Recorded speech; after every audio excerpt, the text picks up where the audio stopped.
ओम शांति। आज प्यारे मीठे भगवान की मीठी मुरली मंथन की डेट है 20 अप्रैल 2020। तो मीठे मीठे बाबा अपने बच्चों से कह रहे हैं, तुम्हारा यह नया झाड़ बहुत मीठा है। इस मीठे झाड़ को ही कीड़े लगते हैं। कीड़ों को समाप्त करने की दवाई है मण मणा भव। भगवान कह रहे हैं कि तुम्हारा ये झाड़ बहुत मीठा है और मीठी चीज़ों पे तो चींटियाँ लगती, कीड़े लगते हैं। तो तुम दैवी कुल के हो, तुम इतने मीठे थे और अभी आकर इस संगम पर खड़े हो, तो तुम्हारे अंदर शालीनता है और तुम 63 जन्म देवभान में रहना तो मायावी आकर्षण आ गई, उससे दूर रहो, नहीं तो कीड़े लगेंगे। कीड़ा इसलिए लगता है क्योंकि मन को दिखता नहीं है। मन भगवान से सदा जुड़ा रहे तो मन स्वच्छ हो जाए। मन को लुभाने वाले में सदा लगा के रखो। याद रखना है, अगर कीड़ा लग गया तो वैल्यू खत्म हो जाएगी। किसान लोग भी जो फसलें लगाते हैं उसमें कीड़े लगते हैं तो कीटनाशक डालते हैं ना। तो ये मुरली श्रीमत के पॉइंट्स हमारे लिए वो दवा है जिससे हम माया से छूटते हैं, हमारे सारे कीड़े खत्म होते हैं। तो हमें सदा मन को लुभाने वाले में लगा के रखना है, मण मणा भव की स्थिति में रहना है, नहीं तो कीड़े लगेंगे तो फिर बहुत पछताना होगा। प्रश्न है, पास विद ऑनर होने वाले स्टूडेंट की क्या निशानी है? उत्तर, वह सिर्फ एक सब्जेक्ट में नहीं लेकिन सभी सब्जेक्ट पर पूरा ध्यान देंगे। जो अच्छे बच्चे होते हैं वो सिर्फ सब्जेक्ट लिए पास को थोड़ी ना मानते कि इतना ही कर ले उसमें संतुष्ट हो जाते हैं, बिल्कुल नहीं। उन्हें तो पूरा नंबर चाहिए। तो यहाँ भी है, इस पढ़ाई में 4 सब्जेक्ट हैं: ज्ञान, योग, धारणा, सेवा। तो जो अच्छे बच्चे हैं ना, इन चारों ही सब्जेक्ट में पूरा ध्यान देंगे। और कहते भी हैं ना, किसी के पद चिन्हों पर चलना आवश्यक है मगर अपना पद चिन्ह बनाना परम आवश्यक है। तो भगवान ने हमें रास्ता दिखा दी, अब हम अपना पद चिन्ह स्वयं बनाते चलें, क्योंकि हमारे पीछे कई आत्माएं आने वाली हैं। तो सब्जेक्ट पर हमें पूरा ध्यान देना है। स्थूल सर्विस की भी सब्जेक्ट अच्छी है, बहुतों को सुख मिलता है, इससे भी मार्क्स जमा होते हैं, लेकिन साथ साथ ज्ञान भी चाहिए तो चलन भी चाहिए। स्थूल सर्विस, शरीर से जो सेवा करते, जो सोशल वर्कर होते हैं, उनकी भी सब्जेक्ट अच्छी, वो भी बहुतों को सुख देते हैं, तो मार्क्स जमा होते माने पुण्य जमा हो रहे हैं। लेकिन यदि आप आत्मा से करोगे, रूहानी सर्विस करोगे, तो उसके लिए ज्ञान भी चाहिए और चलन भी चाहिए। और कहते भी हैं ना, चलन इतना प्रेम में होना चाहिए। और प्रेम के बारे में है ना, बहुत सुंदर बात है कि प्रेम की 5 सीढ़ियाँ हैं: देखना, अच्छा लगना, चाहना, पाना और सबसे लास्ट सीढ़ी है निभाना। अक्सर करके प्रेम इसी 5वीं सीढ़ी पर दम तोड़ने लगता है। तो हमें इन 5 सीढ़ियों को पार करके ही हम वह स्वरूप बनेंगे जो हमसे भगवान चाहते हैं। फुल मार्क्स देना चाहते हैं तो हमें इसे धारण करना होगा ना। दैवी गुण पर पूरा अटेंशन हो, ज्ञान योग पूरा हो, तब पास विद ऑनर बन सकेंगे। और पास विद ऑनर होने के लिए हमें अपने ये जो जीवन मिला है, नया दिव्य जन्म है हमारा, इसे कितनी अच्छी रीति हमें संभाल करनी है। क्योंकि जीवन के बारे में एक कटु सत्य है कि जन्म होने वाली मिठाई से शुरू यह जीवन का खेल श्राद्ध के खीर पर आकर खत्म होती है। और यही जीवन की सच्चाई है कि आदमी इन दोनों मौक़ों पर इसका स्वाद नहीं ले सकता। आधी बात समझिए कि जीवन क्या है, हाँ, क्या गणित है इसका, उसे हमें अच्छी रीति समझना है। गीत है आज की मुरली का, न वह हमसे जुदा होंगे, न उल्फत दिल से निकलेगी। भगवान आ चुके हैं, अब वे हमसे जुदा होने वाले ही नहीं हैं। हमने उन्हें कसकर, उनकी श्रीमत को कसकर पकड़ रखा है ताकि वो हमारे साथ साथ रहे, एकदम बंधायमान रहे, है ना। ओम शांति। बच्चों ने क्या सुना? बच्चों की किससे दिल लगी हुई है? गाइड से। गाइड क्या क्या दिखलाते हैं? तो स्वर्ग के में जाने का गेट दिखलाते हैं बाबा हमें। बच्चों को नाम भी दिया है ना, गेट वे टू हेवन। हमने gateway of India, India gate आदि सुना है। भगवान ने आकर सबसे अनोखा गेट बताया, वह है gateway to heaven, heaven तक पहुंचने का गेट। स्वर्ग का फाटक कब खुलता है? अभी तो हेल है ना। हेवन का फाटक कौन खोलते हैं और कब, यह तुम बच्चे जानते हो, तो तुमको सदैव खुशी रहती है। भगवान कह रहे कि तुम बच्चे जानते, मैंने तुम्हें ही बताया है, हाँ, कि कैसे खुलता है स्वर्ग का गेट। अभी तो हेल है। क्यों हेल है? क्योंकि मनुष्य की सोच क्या हो गई है, कल धूप से परेशान, आज तकलीफ बारिश से। शिकायतें बेशुमार है इंसान की आदतों से। सबको गिला है कि बहुत कम मिला है, मगर ये तो सोचिए जितना आपको मिला है वह कितनों को मिला है।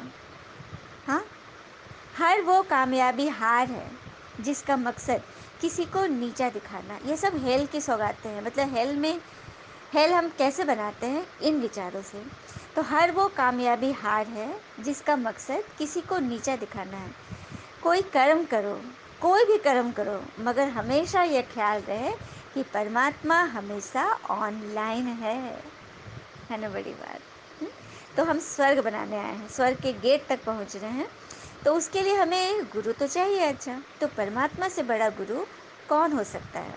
क्योंकि गुरु वही श्रेष्ठ होता है जिसकी प्रेरणा से चरित्र श्रेष्ठ बनता है, और मित्र वही श्रेष्ठ होता जिसकी संगत से रंगत बढ़ती है। तो यहाँ हमारे मित्र भी हैं, सखा भी हैं, माता पिता बंधु सब कुछ। हमारे गुरु भी हैं, परमात्मा शिव हैं। उनके बारे में, उनके संग के रंग से हम मनुष्य देवता बन जाते हैं। कितनी सुंदर बात है ना। फिर आगे बाबा बोल रहे हैं कि सबसे अच्छा फर्स्ट क्लास समझाने का ये चित्र है। हाँ, गोले का चित्र, विश्व गोले का चित्र, गेट वे टू हेवन जिसमें दिखाई जा रही है। तो यह सब बुद्धि से समझने की बात है। अनेक धर्मों का विनाश और एक धर्म की स्थापना अभी हो रही है। तुम जानते हो हम सुखधाम में जाएंगे, बाकी सब शांति धाम में चले जाएंगे। सुखधाम अर्थात सदगति, ईश्वर के साथ साथ रहेंगे तो हमारी सदगति होगी, यानी गेट वे टू हेवन तक पहुँचेंगे। और शांति धाम गति, गति मतलब मुक्ति धाम। सभी आत्माएं मुक्ति धाम में जाएंगे, मतलब उनकी गति हुई। बाकी सदगति स्वर्ग में वही बच्चे आएंगे जो इस ज्ञान में अच्छी रीति पास विथ ऑनर हो रहे हैं, है ना। तो ये बिल्कुल क्लियर है। बाबा हमेशा कहते हैं त्रिमूर्ति दो गोले और यह चक्र फर्स्ट क्लास चित्र है। जो भी आए उनको पहले इस चित्र पर समझाओ कि स्वर्ग जाने का ये गेट है। नरक का भी विनाश होता है, मुक्ति का गेट खुलता है। इस समय हम स्वर्ग में जाएंगे। हाँ, बाबा बोल रहे हैं कि सबको अच्छी रीति यह बातें समझाओ कि आकर गेट वे टू हेवन का पास ले लो, टिकट कटा लो। तो इस मंथन को सुनो जिस पर तुम अच्छी रीति समझा सकते हो। हाँ, फिर आगे बाबा बोल रहे हैं कि मेरी मत के लिए गायन है, मेरी मत गत न्यारी है। कहते भी है ना कि ईश्वर की गत मत न्यारी है। तुम बच्चों को मैं कितना सहज मत दे रहा हूँ। भगवान की श्रीमत पर ही तुमको चलना है। डॉक्टर की मत पर डॉक्टर बनते हैं, तो भगवान की मत पर मास्टर भगवान मास्टर भगवती ही तो बनोगे। सुंदर बात है ना। इंजीनियर से पढ़ेंगे तो इंजीनियर बनेंगे। हाँ, डॉक्टर से डॉक्टर, बैरिस्टर से बैरिस्टर, जिसका हमने कोर्स किया है उस अनुसार हम सोचते हैं कि हम ये बनेंगे। तो यहाँ भगवान से पढ़ रहे हैं तो अब सोचना है ना कि हम क्या बनेंगे। हाँ, अच्छी बात है ना। फिर बाबा कह रहे अभी तुम बच्चे जानते हो पिता हमको हेवन ले जाने के लिए ऐसा गुणवान बना रहे हैं। मुख्य फुरना ही यह रखना है कि हम सतो प्रधान कैसे बने।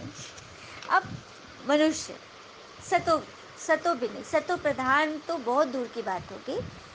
हम सभी तमो प्रधानता में हैं। मतलब इतनी ज़्यादा मनुष्य के अंदर तृष्णा बढ़ गई है कि हटाए नहीं हटती है।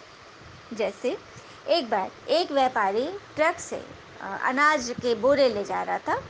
सड़क पर थोड़ा सा नेट थोड़ा ढीला हुआ, एक बोरा नीचे गिर गया और थोड़ी सी छेद थी तो वो रोड पे गिर रहा था।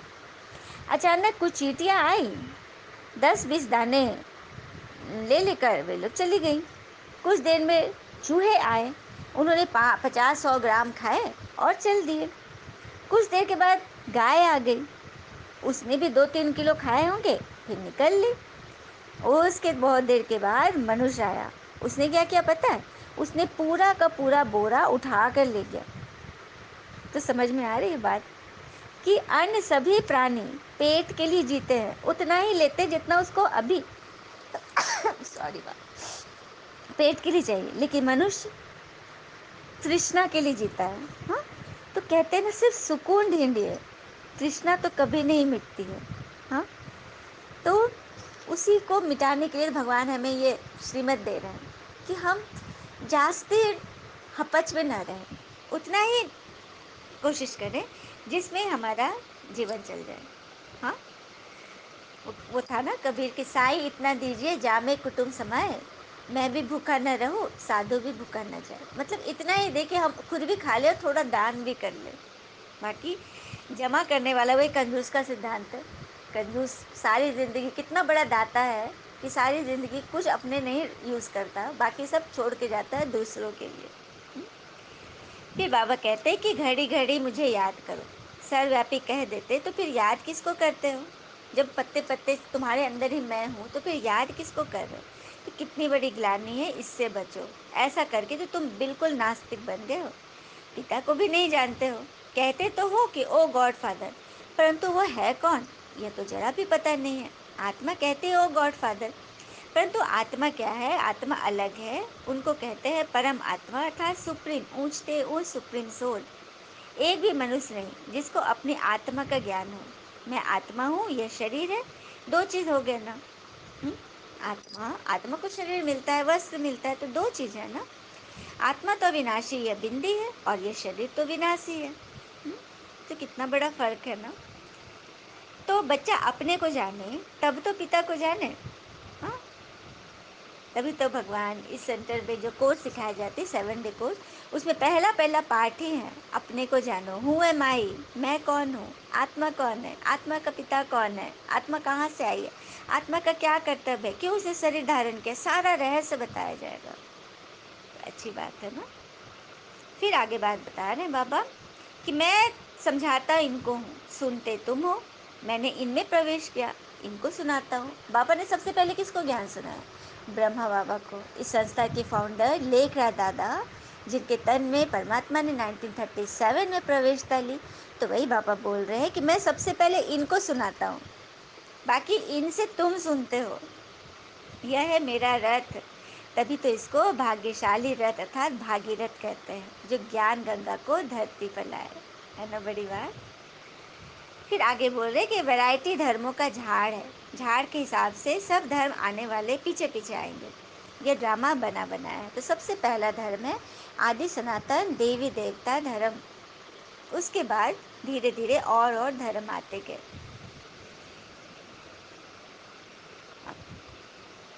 तुम बच्चों को समझाना है स्वर्ग का फाटक खोलने वाला पिता भगवान आए हुए हैं, परंतु खोले कैसे, समझावे कैसे?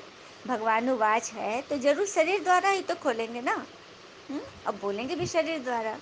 भगवान परमात्मा भी तो आत्मा है, उनको भी तो शरीर चाहिए ना मुख से बोलने के लिए। तभी तो बाबा ने इस संस्था के फाउंडर का तन लिया। हाँ, आत्मा ही शरीर द्वारा बोलती और सुनती है। बीज और झाड़ है, तुम बच्चे जानते हो ये नया झाड़ है, आहिस्ते आहिस्ते फिर वृद्धि को पा रहा है। मतलब कितने सारे बीके बच्चे हो रहे हैं ना। हुँ? तुम्हारे इस नए झाड़ को कीड़े भी बहुत लगेंगे, क्योंकि झाड़ बहुत मीठा था ना। मीठे चीज़ों पे कीड़े लगते हैं ना, तो उसकी दवाई है मणमणा भाव। ईश्वर को याद से करो, हर कर्म भगवान की याद से करेंगे तो हमसे गलतियाँ होंगी ही नहीं। इस पर बात है। उद्धव जी कृष्ण जी से शिकायत कर रहे थे कि आपने पांडवों को क्यों नहीं बचाया दूध कीड़ा खेलने से, इतना वो लोग हारते चले गए। हाँ, और द्रौपदी को भी जब वो खींच कर उसी वक्त क्यों नहीं रोका, जब उसको पूरा एकदम निवश किया जाता था तभी आप आए, वो पुकार पर आए, आप खुद पहले से क्यों नहीं आ गए? बहुत सारे क्वेश्चन वो कर रहे थे। श्री कृष्ण बराबर मुस्कुरा रहे थे। उन्होंने कहा कि सबसे पहली बात है कि ये लोग मेरे से छुप कर खेल रहे थे, जुआ खेल रहे थे। उनको ये डर था कि मैं देख न लूँ, मैं क्या सोचूंगा, इसलिए वो लोग मुझसे छुप कर रहे थे और कहे थे कि आप महल के अंदर नहीं आइएगा, और मैं बाहर खड़ा इंतज़ार कर रहा था। सब कुछ अंदर हो रहा था, मुझे किसी ने बुलाया ही नहीं। और फिर द्रौपदी ने भी जब उसे खींच के ले जा रहा था, उस वक्त उसने मुझे याद नहीं किया, लेकिन जब देखी कि कहीं से सबकी तरफ वो देख रही है, किसी ने भी, पितामह ने, द्रोणाचार्य सारे बैठे हुए थे, कृपाचार्य, लेकिन किसी ने भी उसकी मदद नहीं की। तो लास्ट में जब देखी कि कोई सहारा नहीं दे रहा है, तब उसने मुझे पुकारा और मैं तत्क्षण आ गया। उद्धव ने बहुत अच्छे से सुना। फिर उसने प्रश्न किया, इसका मतलब है कि आप देखते रहते हैं सब कुछ, जब कोई पुकारेगा तभी आप आएंगे? तो कृष्ण जी फिर कहते हैं कि अरे यार, ऐसा नहीं है, मैं सब कुछ देखता हूँ, लेकिन मैं किसी के कर्म में हस्तक्षेप नहीं कर सकता। हाँ, जो मन से मुझे याद करेगा तभी मैं कुछ कर पाऊंगा। यदि दुर्योधन दुर्योधन के पास विवेक था, लेकिन युधिष्ठिर, उसने विवेक का यूज नहीं किया। दुर्योधन विवेक से ये किया कि उसने अपने मामा को, जो कि इस चाल में प्रवीण था, उसको खेलने के लिए बोला। लेकिन युधिष्ठिर ने विवेक का इस्तेमाल कर नहीं किया। उसने यदि मुझे खेलने बोला होता तो कौन जीतता? सोचने वाली बात है। तो जहाँ विवेक खत्म होगा तो ईश्वर की याद तो वैसे ही खत्म हो जाएगी। तो सब कुछ मनुष्य के अपने कर्मों पर है, इसमें ईश्वर को कोई दोष नहीं देना है। जब भी मुझे कोई दिल से याद करता, पुकारता, मैं ज़रूर उसकी मदद करता हूँ। आगे फिर उसके कर्म भी है कि मैं मदद कर पाऊँगा या नहीं। इसीलिए तो भगवान यहाँ बैठकर हमें सच्चा सच्चा कर्म करना सिखा रहे हैं, सत्कर्म कर लें, क्योंकि सदा हम ईश्वर के साथ रहेंगे तो हमसे कोई गलतियाँ होंगी ही नहीं। ईश्वर को पुकारने की ज़रूरत ही नहीं पड़ेगी, भगवान हमारे साथ साथ है। उनसे पूछ कर ही हम हर कर्म कर रहे हैं। कितनी बड़ी बात है ना।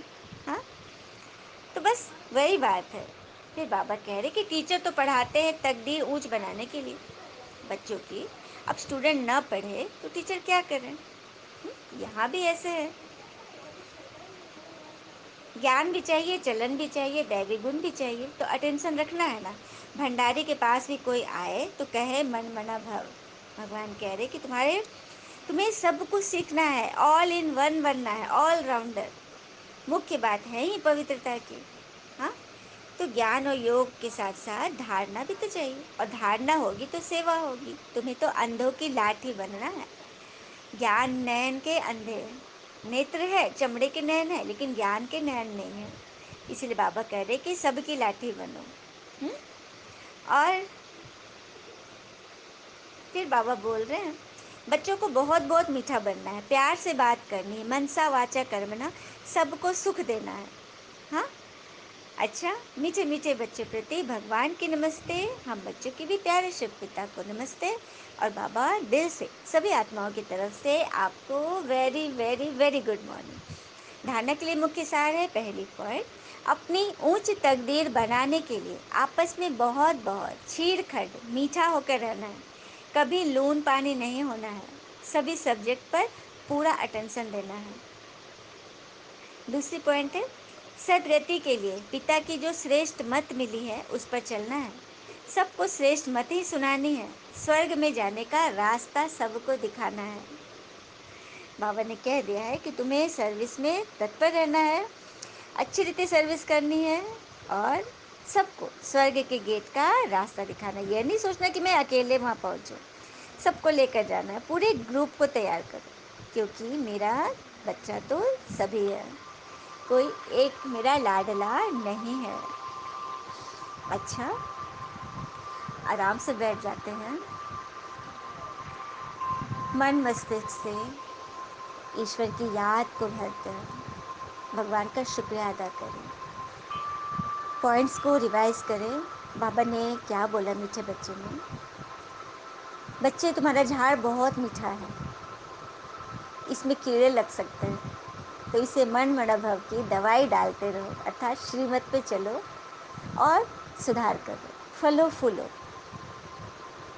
पास विद ऑर्डर बनने के लिए बाबा ने बोला कि तुम अपने आप को पूरे सब्जेक्ट में ध्यान दो, स्थूल सर्विस के साथ साथ रूहानी सर्विस भी करो। हाँ, और होमवर्क के लिए धारणा में पॉइंट बताए, अपनी ऊंच तकदीर बनाने के लिए आपस में बहुत बहुत छीड़ खंड प्रेम से रहना है। कोई बुरा करे भी तो घबराना नहीं है। हाँ, हमेशा खुश रहना है, क्योंकि कहते हैं ना, दर्द कितना खुशनसीब है जिसे पाकर लोग अपनों को याद करते हैं, और दौलत कितनी बदनसीब है इसे पाकर अपनों को अक्सर लोग भूल जाते हैं। हम्म, तो हर चीज़ में दर्द है, दुख है, बहुत तकलीफ है, उसमें भी सोचना है कि हम सबसे पहले तो ईश्वर हमारे साथ खड़े हैं, और सबके साथ मीठा होकर रहना है।